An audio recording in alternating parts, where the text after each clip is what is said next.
कृष्णा नदीच्या जुन्या पुलावरून चारचाकी कोसळली, पती पत्नीसह तिघेजण जागीच ठार।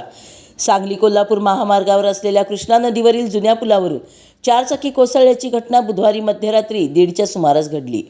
या अपघातात सांगलीचे पती पत्नीसह तिघेजण जागीच ठार झाले।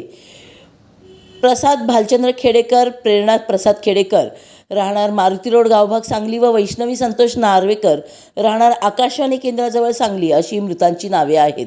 समरजित खेडेकर, वरद संतोष नार्वेकर व साक्षी संतोष नार्वेकर हे सर्व राहणार सांगली गंभीर जखमी झाले आहेत। घटनास्थळी स्थानिक नागरिक व जयसिंगपूर पोलिसांनी धाव घेऊन जखमींना सांगली सिव्हिल रुग्णालयात उपचारासाठी दाखल केले व मृतदेह बाहेर काढण्यात आले। दरम्यान याच ठिकाणाहून आतापर्यंत 3 वेळा चारचाकी वाहने कोसळली आहेत। त्यामुळे प्रशासन काय ठोस पावले उचलते याकडे सर्व नागरिकांचे लक्ष आहे।